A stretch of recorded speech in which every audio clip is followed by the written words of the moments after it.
Hey, Brian from Garage Mahal. Today I have a hygger dual hot rod heater, and this is the 66 to 135 gallon.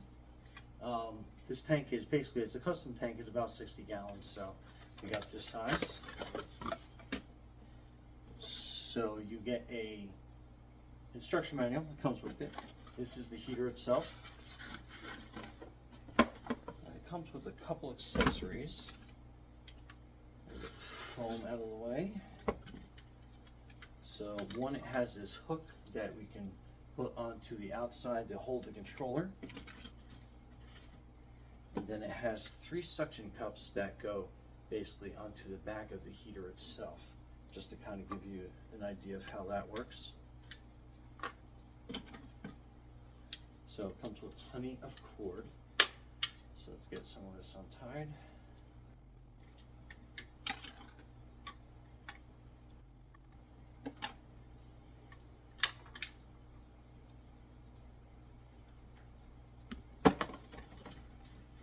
Okay, so I'm going to mount this here at the back of the tank after the video, but for video purposes, you're going to have it hang right here for us.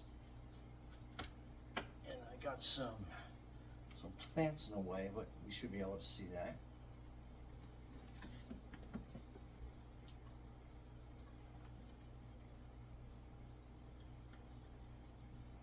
Then I have a hook that I'm just using for demonstration purposes.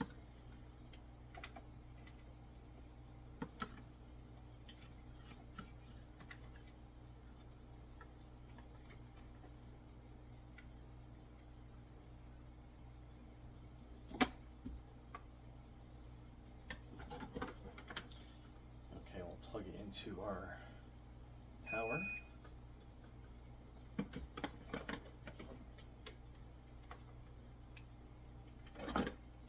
Basically, you have a button on the side that will set your temp for you. Okay, so it defaults to Celsius, but what you do is you hold the side button in until it beeps, and I'll switch over to Fahrenheit for you. And then it has a temperature range of 60 to 90 degrees Fahrenheit. Celsius, I'm not 100% sure since I basically just use Fahrenheit. But let's set that to 78 degrees so you can see the water temperature, and I'll get you some close-ups here in a second. But you have your top is what your actual temperature is. Below the bottom is going to be what your set temperature range is. And then let me get you some close-ups and we go from there. So stay tuned. Okay, so that probably gives you a little bit clearer. And you can see the top light right here, that is showing that it's heating. That is your actual temperature of your aquarium, and then that is going to be your set temperature. So it's going to keep heating until it reaches that temp, and then that's a close-up of what it looks on the inside of the tank. And I got some overgrowth, to say the least, so we'll get that cleaned up. And there you go. Brian from Garage Mahal, thanks for watching, and be safe out there.